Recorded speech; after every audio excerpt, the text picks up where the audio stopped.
So how do you make things people actually need and want, right? That's the subject of our show today. You have a product, you have a service. Do people actually need it and want it? That is what we're talking about. How do we know that? What's the process? What are some examples of companies that have done that really well? We're talking about today how to make your company something that your product, your service, something people actually need and want. Hey, everybody. I'm Bill Gallagher, host of the Scaling Up Business Podcast. I hope you need it and want it. We work very hard to make sure that you need it and want it. Hopefully, I'll learn something today that will help us to upgrade this to make this show something even more important in your life. But if you like it, subscribe, turn on your notifications, follow us, like that. You'll get them every week. Wherever you are right now, share it with a friend also. But you can also go to our website, scalingcoach.com, where there's a huge back catalog of more than 600 shows on everything to do with scaling up your business. We also host monthly workshops on scaling up. We've got a couple of year in-person intensives where we do annual planning and mid-year replanning. So all kinds of things and more at scalingcoach.com. So go check out all that.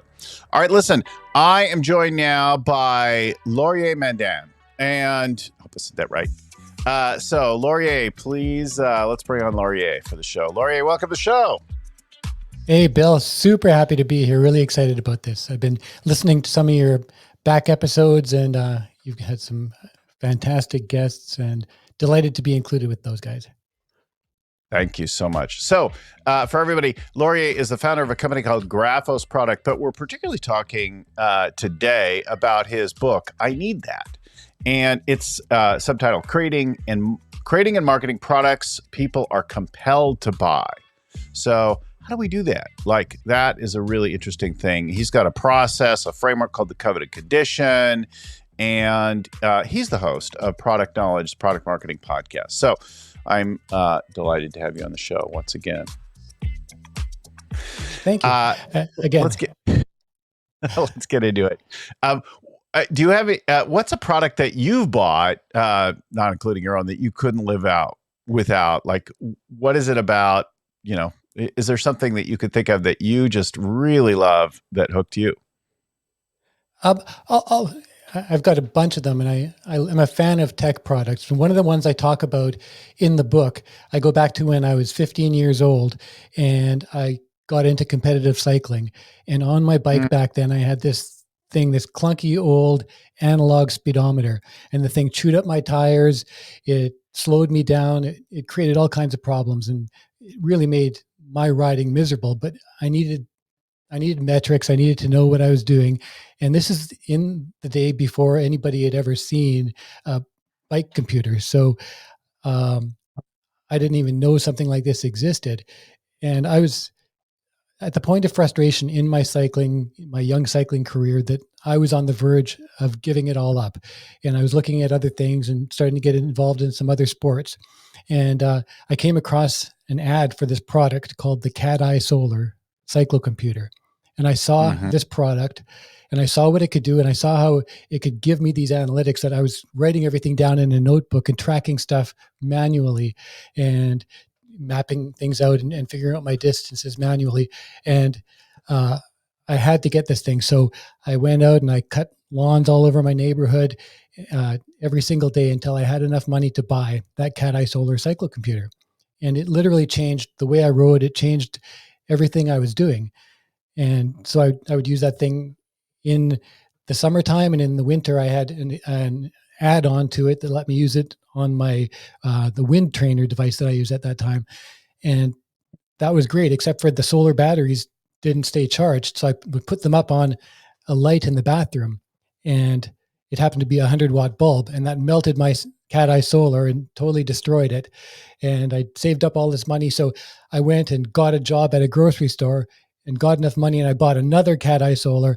And what I talk about in the book is that this whole thing happened not just because I wanted this device, but because I felt through the daydreams, through this coveted condition I had, as I call it, of being a better athlete, of enjoying what I was doing more, of having real accurate metrics and none of the downsides, that this thing became something that it was not negotiable to me. And as I grew and became a product maker, this was kind of one of my most compelling examples, because of whatever happened in my brain. I did not technically need that thing. It wasn't something that I depended on. I could have done everything I needed to do in my life without it. But in my mind, which is where everything but our basic survival needs exist, the needs that we have are entirely constructs of our mind.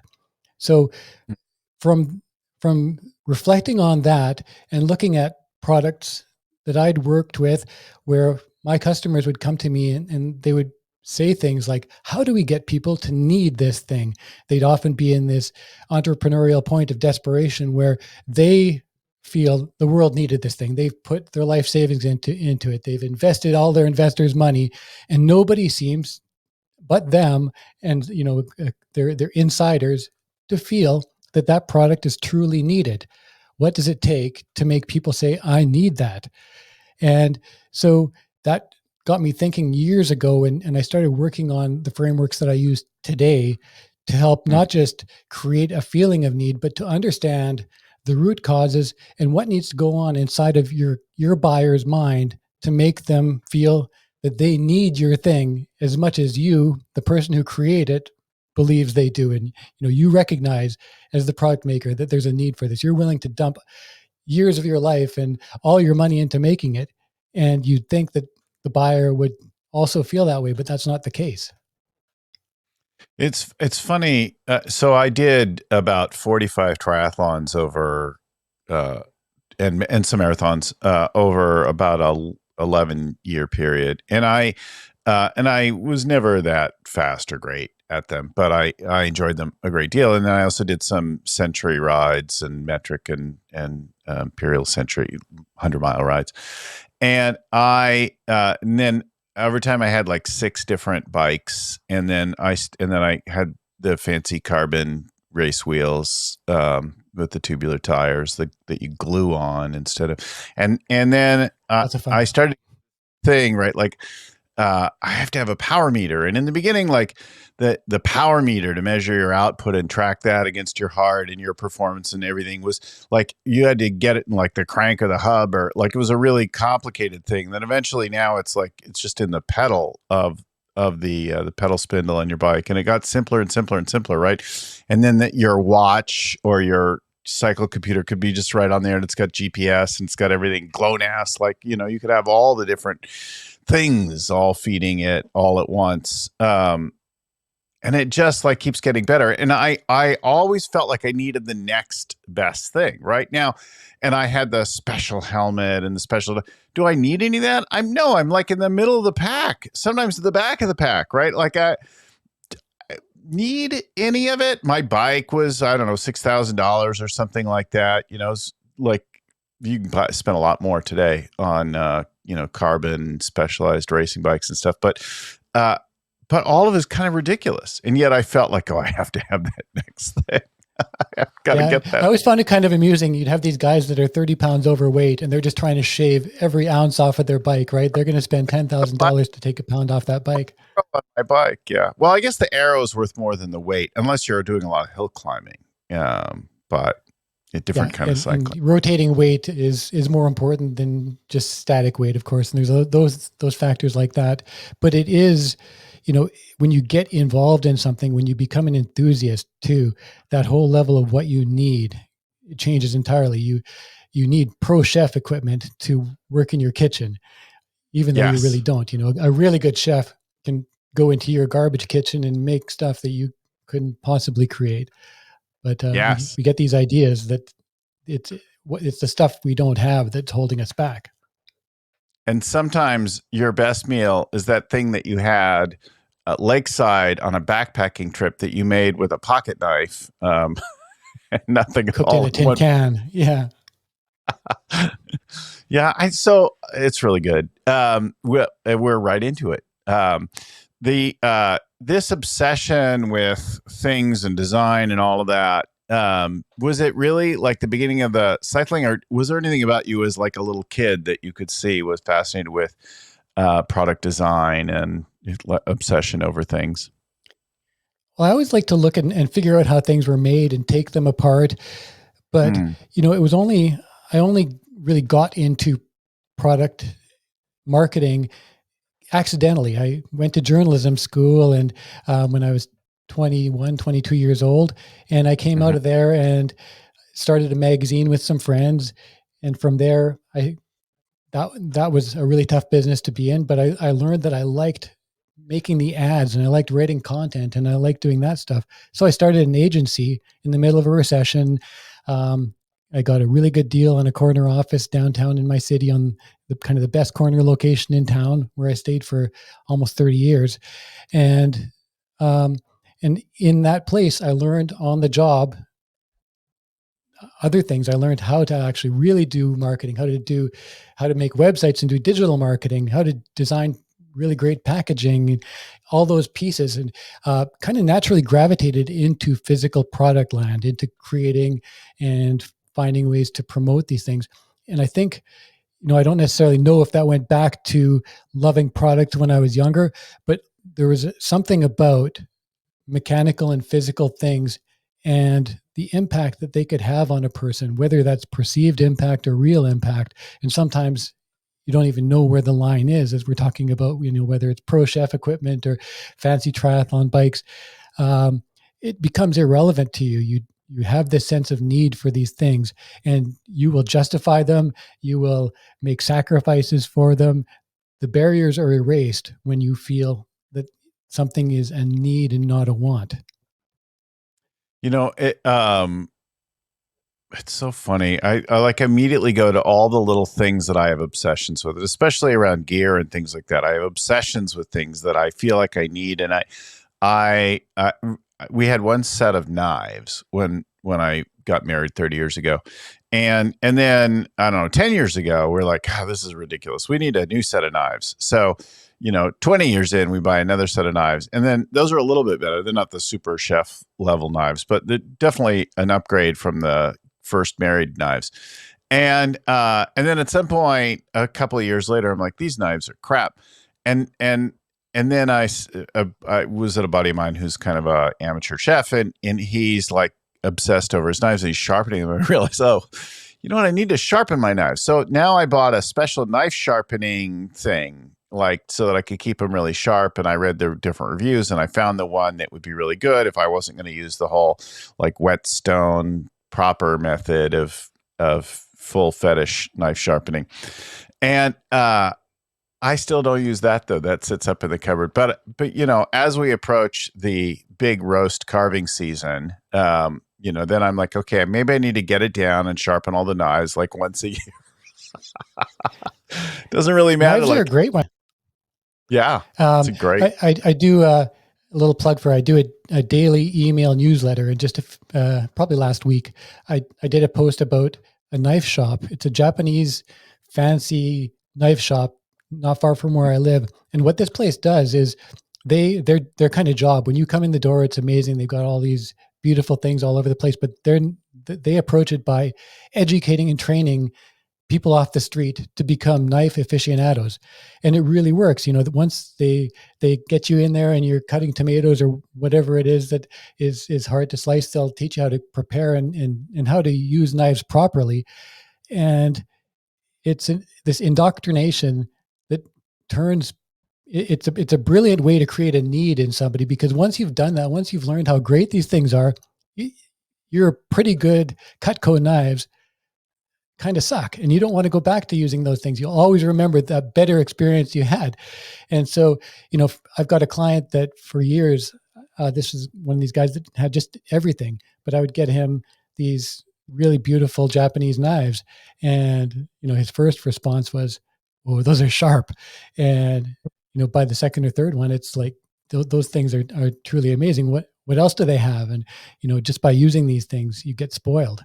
And so I think Yeah. that's a good point that you make. With something as simple as a knife, it doesn't have to be crazy high tech and new. That's a kind of an ages old product that is a specialty item that has this whole huge market. All you got to do is get people to recognize that they need that in their kitchen. Well, we're going to get into some of the stories. The book is I Need That, and I'll have you tell some of the stories. I'm reminded again, as you're talking about so many different things, but you called out Cutco knives. And I should shout out that one of the past guests on the show is a gentleman by the name of John Ruhlin, who so go look for the old show. John Ruhlin is Ruhlin. And John wrote a book called Giftology, and he built a whole business around his Cutco business. Oh, I've heard of that guy. Yeah. Yeah, John passed away recently at way too young, and tragically. But the book and the lessons I think are really relevant to us around creating powerful expressions and using gifts to connect with people. I have a couple of knives from John that are like gifted to the Gallagher family, and they're inscribed on the side of them, these Cutco knives. And we pull them out, and every time we pull them out, I think about John and what a sweet human he was, and like that. So, right. Powerful connection. That's neat. Yeah. And I actually, I think in all the books I've read so many business books, I believe I read his, because I think he also talks about, the hotels gifting cookies and things like that. Just the experience of receiving something that you're not expecting, and the value of doing that. And also that all of a sudden then those things get a place in your heart and in your lives. And I think that's super important. That's why product-led growth is such a big thing in the software world. Is don't just tell me that I need something. Give it to me. Let me adopt it. Let me see and experience how much better it is than the thing that I'm doing now. And now the resistance is gone.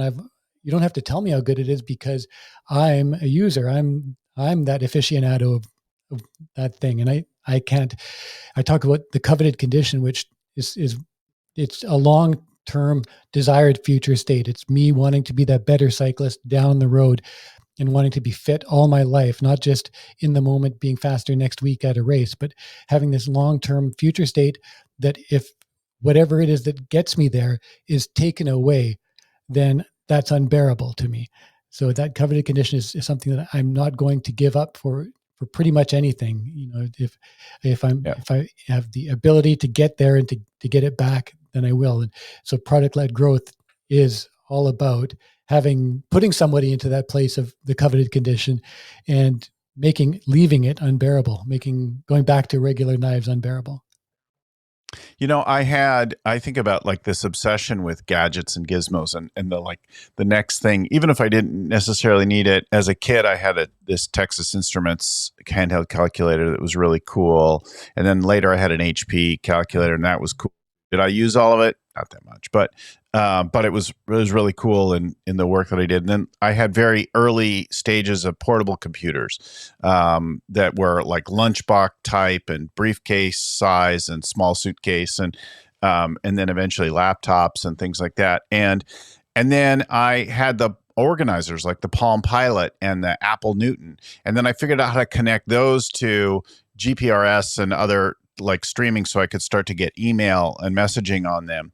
And then one day I'm watching one of these Apple keynotes, the Jobs keynote, and he rolls out this new device, because I at the time had an iPod with a million, not a million, like 50,000 songs or something on it, and I had and then I had my phone, because I was a very early mobile user, and then I had my organizer, and he rolled out this thing that put them all in one. And it didn't even do everything that I needed and wanted, like the notes and the syncing and all the stuff wasn't as good as I already had in my different devices, but it put it all together so elegantly. So I started thinking, I need that. And then I started thinking about how can I do without the things that I already have that it doesn't have, and how to work around the fact that I wanted it so badly, that elegance of bringing it all together. I started to figure out how to deal with the compromises. That's interesting that you mentioned your tech story sounds a lot like mine, with adopting all these different things and transitioning from one to the next. And in the book, I talk about that I had a Palm Trio it was a pretty good smartphone when Jobs made that announcement. And I loved it until I saw him make this presentation and talk about how bad a stylus was and how stupid it was to have this keyboard on there.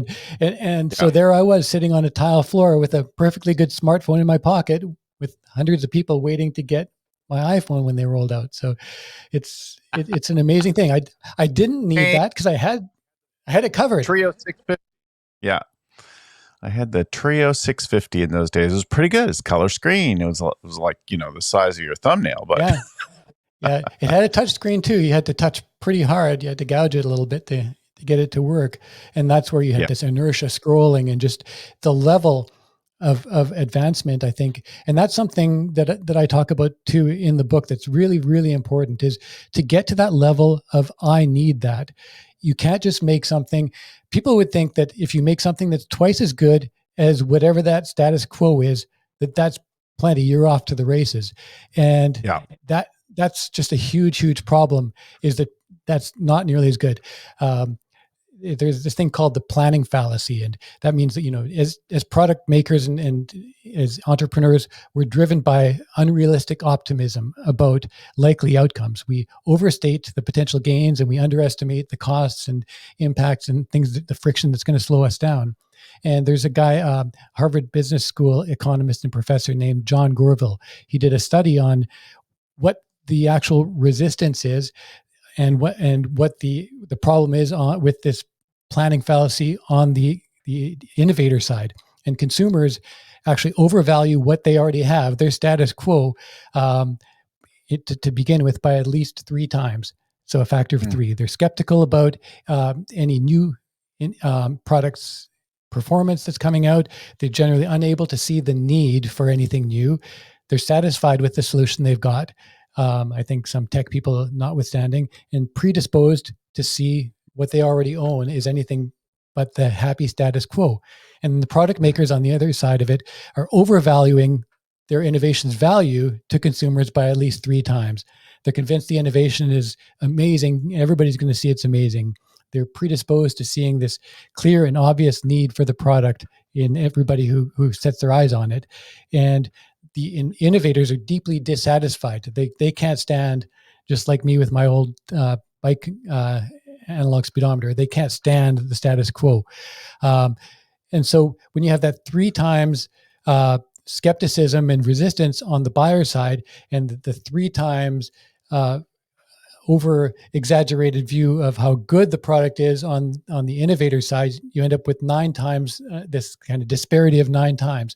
So in order to get, according to Gourville, even to be able to break the resistance and not end up in a stalemate, you've got to be 10 times better across whatever benchmarks exist. So that's what, that cat eye solar had to do for me. It was at least 10 times better if you put it all together. The iPhone, with all the things it did in order to just smash the industry and smash the mold, and be copied by every other smartphone maker on the market, it had to be at least 10 times better. And those types of things, I think innovators, anybody who's coming up with a business idea, if you have a restaurant that you're opening and it's 10 times better than anything else around, you're going to do fantastic. You're going to break through loyalty. You're going to get people changing their habits. You're going to have everybody in town talking about you. It's kind of, I don't think it's necessarily just a magic threshold, but it's also setting your sights at a level that makes sense to be truly needed by people, compared to all of the resistance, their status quo bias that they have that's super, super strong. I mean, I think you and I, because we're more of the early adopter type, we have less of that resistance, and we're looking around for new things, and whatever we have starts to look old to us more quickly than for a lot of other people. But and innovators, I think also anybody who is out there making and creating new things and trying to break molds, they are also not able to think like most consumers, who, because they don't have a status quo bias. They want to change the world, and they don't like the world the way it is. I'm struck by there's a parallel, I think, also to the company itself, right? We're talking primarily about products and services here, but the company itself is like, it's much easier to get people to work with you and to retain people if you declare something extraordinary. So we're going to do like this huge thing in the world, and people want to be a part of that. When I go and I see a company or thinking about working with a company, and they're like, here's what we're up to, can you help coach us? And they're like, we want to be number 1 in the world. I'm almost immediately sold, right? Like, you had me at hello, you had me at number one in the world, I'm interested. Like you're playing a huge game, number one in the country, number one in our category, like that kind of thing. Now, why? Why does your thing matter? Why does your company matter? What do you actually care about? Where's the heart and soul? All that comes next. But the like we want to double our business, not so interesting, right? By comparison. I mean, look, everybody wants to do that, right? And especially if you could keep more of the profit, which is often harder to do than we think. Yeah. But that something bigger and better. And I think about my kids also. Like my kids from a very early age, like had big ambition, and then they didn't kind of lose it. They didn't say, "Oh, and become." I don't know, cynical and bitter about it as they began their working lives. They still were like, how do we do something on a global scale? How do we work with the very best in our industry and do the very best things? How do I do something that affects everybody's, whatever it is, both the kids? And I love that whole, like that reach for something, because that gets us excited about it. And that's, yeah, it's interesting. You mentioned, I think you said in one of the episodes I listened to, that your kids are growing up and you're into grandkids right now, but I've got a 10-year-old and a 14-year-old. And, I think they're 10Xing everything that I had done when I was at their age. They're near 100% average at school, and they're 10 times the athletes I was at their age. And they're, I'd like to take some credit for that and say, my wife and I do focus a lot on parenting, and that's the one thing that I walk away from business things to do, is to be there and be present for my daughters, despite that I'm pretty client and business obsessed. But I think it can be generational too, that if you have these values and you really you look at not just being a little better than others, you want to be orders of magnitude better than whatever the status quo is, that much better than the competition, that much better than your competitors in sport. If it's totally different from if you're just saying, I only compete with myself, and as long as I'm happy, that's what counts. And I'm no insult to people who are content like that. If that is what brings you joy, is sitting on a mountaintop and that's all, then I think you might have found something. But for entrepreneurs and people who are highly motivated and want to achieve greatness, I agree. Setting that bar high and saying, we want to be the best in the world, maybe not at everything we do, but at this one thing or these few things, that's where we're going to hone our skills, and nobody's going to be better than us. And it's hard to come up with something in that business or performance part of your life that's more inspiring than having that true belief you can do it, right? Yeah, I as you speak, what comes to mind is this tension between ego and serenity, right? There's like the ego is driven to build and create and make a mark and do some things like that, and it's powerful and useful. It can get out of control, right? Be unchecked and stuff. And then there's this whole serenity side of things, of being chill and peaceful and connected and just grateful and that kind of thing. And I want both of them, but there's definitely a tension sitting in my bedroom in the morning, having coffee, reading the news or contemplating whatever, and looking out at the trees and feeling blissed out by the fortune of my life to live where and the way that I do and that kind of thing. And then I'm like, okay, now I have to get out and F and do something in the world, because I said I want to help 5 million people before I retire. There's like those are not like one and the same. And then I'm burning along and I get a little tired or stressed out, and I go take a walk and I look up in the redwoods and I'm like, oh yeah, calm down. I think those two things, that ambition and desire to succeed and the quest for serenity, are probably one of the greatest human tensions that we have inside of ourselves, right? Because if you're someone who really wants to be successful, you recognize that success doesn't just mean hitting those objectives and being the best in the world. If you're the best in the world and you're falling apart and you're letting yourself go and physically and mentally, you're not in a good place, then you're failing. And so Yeah. there's this human need to find the balance of those things, to find the balance of things you love to do and that make you better emotionally and physically, and better as a human being in your community, and going out there and kicking everybody's butt, which, totally opposite kinds of things. It's probably a good segue to your story from the book about Ken. Well, tell us about Ken. I start off the book talking about this entrepreneur who shows up in my office, and he's got this suite of smartphone accessories that he's got all the confidence in the world when he's presenting them to me. He's got this fancy aluminum briefcase with carved out coves that perfectly fit each of the accessories. And it's only when I ask him, so what's the problem? He tells me that he's gone and created these things. He's got a warehouse full of them, and they're not selling. Nobody is buying these things. He's getting bad reviews. This is his dream. He wasn't by his career was he was an engineer, and he kind of came up with this idea that if he could make these things,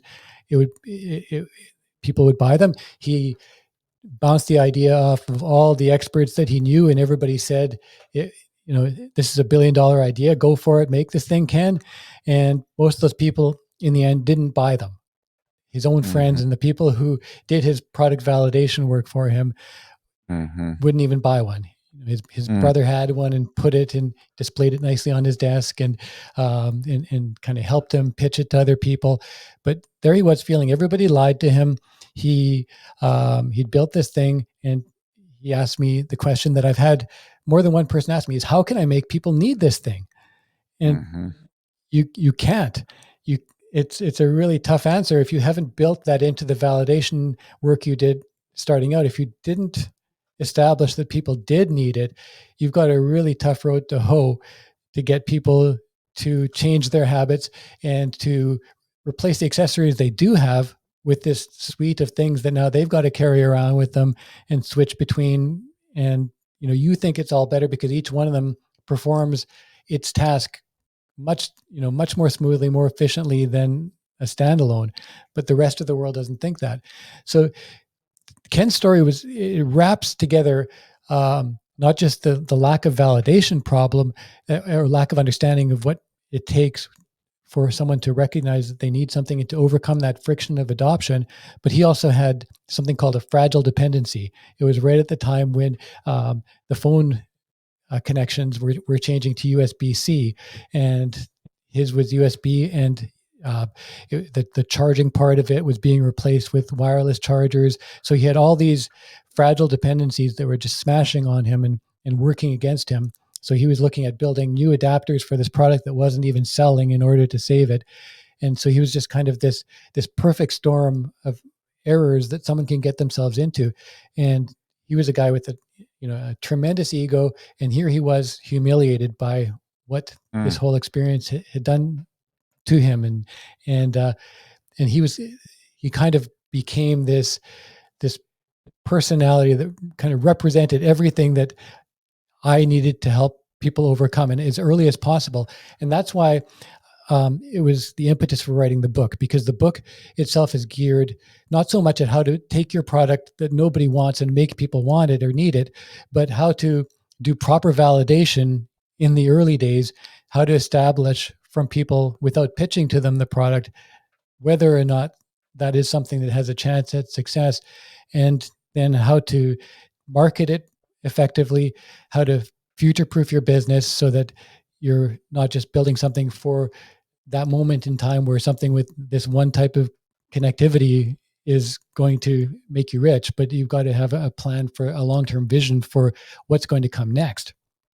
So all of these things together are essential to creating and marketing things people need and are going to need for hopefully a long time in the future. And in this world where it's really hard to know what people are going to be needing, or what our individual spheres are going to be like even a year from now. So I'm guessing Ken got a multi-million-dollar lesson there. Yeah, Ken, probably in that range. He made 3 trips to China looking for a manufacturer. He was very, very deeply invested and did a huge production run to start out coming out the gates because he was so confident that this thing was going to be a success. And so, yeah, it's a big setback in every way, I think, in someone's life to go through that. It kind of dismantles you. I think also I've made multi-million-dollar mistakes more than once, and I just try to use them for the rest of my life and share them. Not only use them myself, but also share them with clients, so that not everybody makes the same mistake. And so I think of it then as tuition. Right? I went to one of the best schools ever; it cost me millions. The School of Hard Knocks is not cheap, and but it does make an impact, right? Because it's very personal. Very expensive. It's not super exclusive school. You meet a lot of people who've been. It's just hard to stay alive in that school. So I think it's really interesting, right? Like the mistakes that we make along there and where we go, and the need to validate it. In thinking broader beyond products and services, Jim Collins talks about bullets before bombshells, and the idea that let's test some ideas before we invest a lot in something. Let's see if it works. And I hear so many times I show up with at a client planning session or annual strategy session, or even in a phone call, and they tell me about an initiative that wasn't even on our radar. And they're like, we just blew 50 grand or 150 grand or some amount of money on something. It totally didn't pan out. And I'm like, I never heard about this. Where did you go from like whatever to doing a fairly significant investment in something that we did no testing on? Right? Like how did that happen?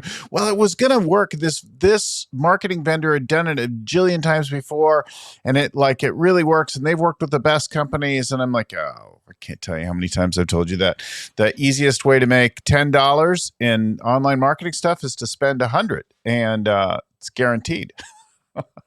Almost. Almost. You're still not guaranteed. Almost.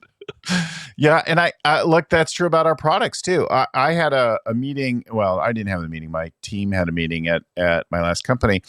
And they were in a sales meeting for our fashion jewelry brand with a major department store. And they were like, and then one of the buyers said something like, it'd be really great if we had some rings like this. And my team heard that and their ears picked up, and they came back and they spent about 2 weeks solid working on this new ring product program, like a whole assortment of things and how it worked together and displayed and all that. And they went back and they showed it then and they flew up and they met with the department store again. And they're like, this is really great. We don't have any money for this.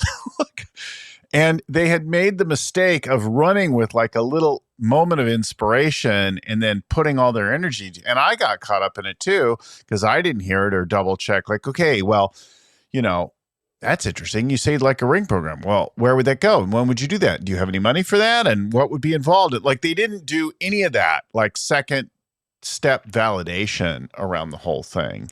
They just heard something like Ken, and they had an idea for something. They ran with it because their friends said, "Oh yeah, that'll work, right?" And a recent guest of the show, Guy Kawasaki, shares a story about marketing research that Steve Jobs shared some version of, and they basically said, look at Apple. People tell you stuff in focus groups all the time, and they're not worth a hill of beans, because they'll tell you, oh yeah, that yellow one's really great. Like, we want the yellow product. And then you say, okay, thanks for coming in, and we have some gifts for you on the way out. And then everybody will go pick up the black or the white one.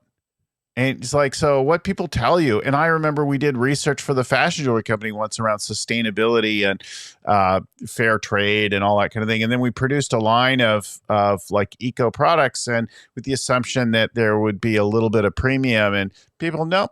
They were like, yeah, they'll say everything in a survey about how important that is. But if it was, 10% more, forget it. We're not doing it. Anyway. Isn't it funny how, what we consider input is often what we're looking for or what we want to hear. And there's one of your guests that was talking about how if the sales team gets one bad signal that the product's too expensive. Then they come back and everybody is demoralized because now they believe that the product is more expensive than it should be.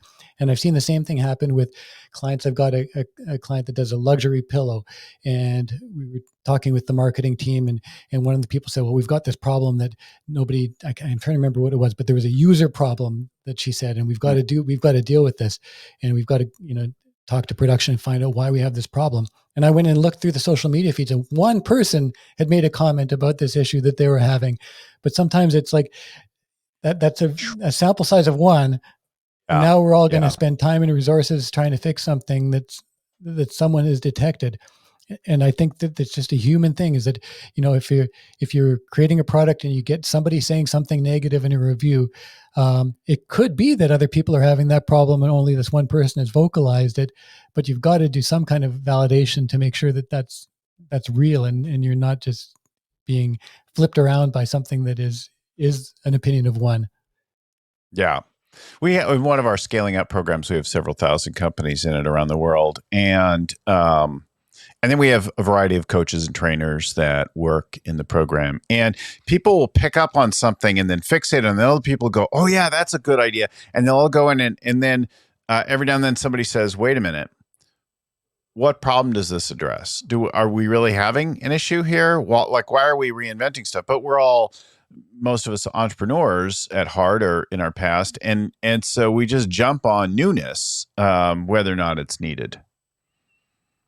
I had a client that came to me, this was during COVID, and this was a very successful large business that had a number of successful products. And during COVID, someone on their team decided that they had the technology through existing products to create an ultrasonic sanitizer. And so they, without doing any research as to whether or not it was for phones and handheld devices and things like that, without doing any research, they said, this is the opportunity. We're going to go and build this. They made 100,000 of these units. And when they sent me the test unit and I plugged it in, I thought something was wrong with it because it was so loud that you didn't want to be in the same room with this thing when it was operating. And it had to go for something like 6 hours to do its job with all this noise. And so there they were. They ended up with, they made 100,000 of these things. They had 90,000 still in a warehouse almost a year later. And almost everybody who bought one was really unhappy with it. So, not only did they not do the validation, but they also didn't test the product at all. I don't know what there was for prototyping or what there was for actual customer experience, but sometimes, it's not just the small businesses and startup entrepreneurs and inventors that come up with these things. In fact, entrepreneurs are usually more finicky and more likely to at least make sure that the thing works and does its number one job really well. But I've seen, and that same company had a few different products that they kind of knee-jerk launched like that ended up being problems for them. It's interesting. I worked on a little bit more peripherally on a telecom related product years ago when I was at Sprint, and this thing worked and it impressed all of us around our offices and on speakerphones and things like that. And then we did a Super Bowl ad, kind of highlighting it. And we had, I think, an hour, and the Super Bowl had no call to action of any kind, no phone number, no nothing like that. It was just like a teaser of a tech to come. And I think we got 2,000 calls within a few minutes, and people are demanding this thing. And then we decided we'd kind of roll it out. It didn't work at all. It only worked in the most narrow of circumstances. And we got ourselves convinced that it was ready, and it was not ready for prime time at all. It was really like an embarrassing kind of a thing to have happen. And expensive, right? You think Super Bowl and created a lot of stress, right? Yeah. Because there you are racing to get this thing to market. And now because you got all this demand, you can't let people forget about it. You've created this massive pressure to produce it and to ship it. And when it ships it's kind of, it harms. If you've got a brand, it wrecks your brand. Yeah. So what's the dog brain? You talk about the dog brain. Tell us about that. Yeah. Well, and there's more to that part of the story. One of the really important things that in order to talk about need and how we get to need things, I I felt I should go into not just the psychology of need, but also some small basics, at least give people an understanding of how our brain functions to get us to that level where we start daydreaming about something, and where what happens inside of our brain as we're going through websites, and all of a sudden either something gets our attention or we hit that back button. And so I didn't want to write a neuroscience textbook, but I felt brain science was important. And the more I started studying it and talking to people who knew a lot about neuromarketing and about brain science, the more I realized that it is really central. So basically our brain, there's what they call the triune brain model. And our brain has three main parts that evolve separately and have quite different functions. There's not as much collaboration and passing the baton as you think, but it's more of a three-way wrestling match that goes on a lot of the time. So the oldest part of our brain, we talk about the lizard brain, and that's the basal ganglia and brainstem. And those parts there are just our the responses, the things that keep us alive. They make our heart beat. They keep us breathing. They tell us when we're hungry or thirsty. That's the middle brain, and it's not really responsible for much other than that. But above that is, most people have probably heard of the limbic system. So that's the thalamus, the hypothalamus, and the amygdala, and other parts. And those parts work together. If you think about a dog's quick, impulsive responses, intense emotions, that's the limbic system operates like that. It's these, the fight or flight. It's getting excited, pouncing, cowering. It's this amazingly fast part of our brain that if I were to show you a picture of an angry face or a snake for just 2 milliseconds, your dog brain will respond to that and have a reaction, but consciously, you won't even know that you saw something. You won't even be aware that you were exposed to any kind of an image at all. So it's super fast, but it's also the part of your brain that dishes out dopamine. And there's a lot of talk in marketing circles about dopamine, and everybody seems to know what that is, but that is the limbic system, the dog brain, it doesn't even have the ability to process language. It processes visuals. It processes the kind of the inputs from reading and things like that that we are able to put through to it. But if you watch fMRI scans of someone who is making a buying decision, that decision making is happening inside of the limbic system or the dog brain. And then the big part of our brain on top of that, I call the tank brain, because that's our neocortex. And it's about 400 million years newer than the dog brain. And it is the rational brain, but it makes up about 2% of our body weight, but it uses about 20% of our energy, of our calories, just to run that big part of our brain. So we don't like to turn it on and think deeply. And put it to use when we're making buying decisions. So most of what happens, and the research shows this, that active dog brain makes decisions for us. The rational brain, the neocortex part of your brain, rationalizes the decisions that are already quite instantly made by the dog brain. And even if we're stimulated in other ways to make decisions, the rational brain thinks it made those decisions. It will justify them. It stands up for the dog brain and defends these things that it otherwise, if it had the time to think about, might have told it not to do. So whether we're doing basically anything that gives us dopamine, we can attribute that decision that we've made to do it, whether we're going into online gaming or making purchases or posting on social media when we shouldn't be. That's all dog brain stuff that our addiction to dopamine is driving us to do. So it's a really interesting interaction that I go into in more detail in the book. But in essence, too, our big brain, the neocortex, is 250 times slower than the dog brain. So if we have long, tedious information that requires analysis on a web page or in our marketing, this neocortex that is so high on energy usage and so slow moving, it's not even going to enter the picture most of the time. We're going to just deflect it away by boring it. And that's one of the things that, if you were in school, if you ever remember you had a boring teacher or there's a topic you didn't like, the brain doesn't analyze it. It's a lot of work to analyze and understand what it is that you're being taught. So what does happen, though, and happens really easily, is when we're bored is we go into daydreaming mode. And so if we can kick our audience with that, things like our coveted condition, into that mode of dreaming about what this product could do for them, now we're putting those parts of our brain to optimum use, where we've got the dopamine from the dog brain telling us you need this thing, you need this thing, you need this thing. And you've got the neocortex doing what it does with such great facility that it can do it when you're sleeping, and dreaming and imagining and creating pictures of you in the future when you're using this product or having access to this service or whatever it is that's being sold. So that's, from the buyer perspective, if you can use these techniques to flip somebody into that's where wants turn into needs, and where something that you've just learned about can become something that's an obsession, because we go, by default, whenever our brain's at rest, it's going to go back into that mode of dreaming about ourselves in that ideal future state again. We Simon Sinek talks about that in the why thing, with relation in particular to companies, but also about products and services. And Aubrey Daniels talks about that in getting more out of people, like tapping into that emotional center, the thing that we care about.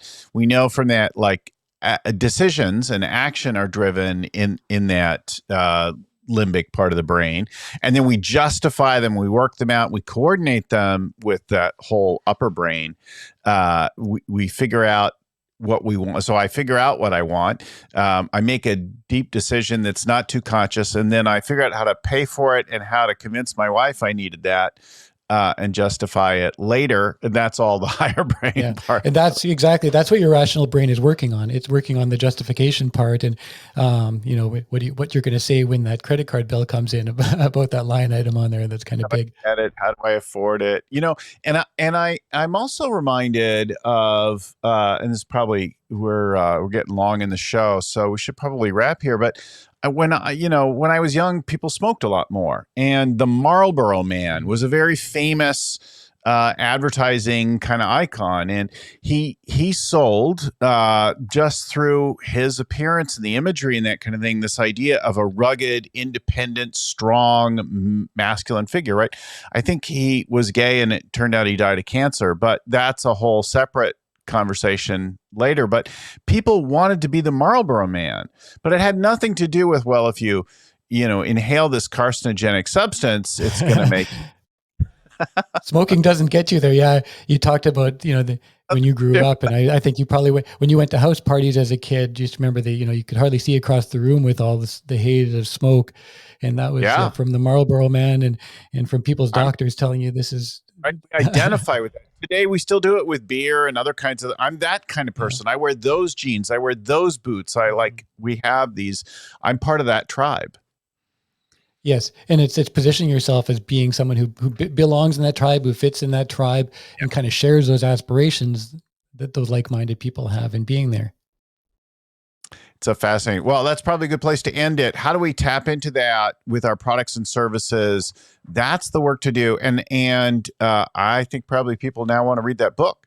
I'll hold it up to the screen for the people who are watching on. If you're watching, there it is on screen. I Need That. Laurier Mandin is the author. You could find it on, we'll put it on, there's the title on the screen as well. We'll put a link to it in the show notes, but you can find I Need That on Amazon or wherever else you get your books and that kind of thing. Yep. It's a great place to go. Great conversation. Thanks for joining us to talk about all this. And for listeners, I should add, it's also available on Audible. So. Oh yeah. Fantastic. Some of you struggle to read a business book. Try listening to it instead. And we know this one's got great stories in it, and we'll make a good read for you. Thanks again, everyone, for watching, for listening. Big shout out to my friend and mentor, Vern Harnish, who created the whole scaling up framework that is at the core of our work in helping companies grow. And to the folks at Storyon, Cameron there in the background, getting our show ready and out the door each week. And Seth and Christelle and everybody who produce our show. Thanks again, everyone, for watching, for listening. Until next time, keep scaling.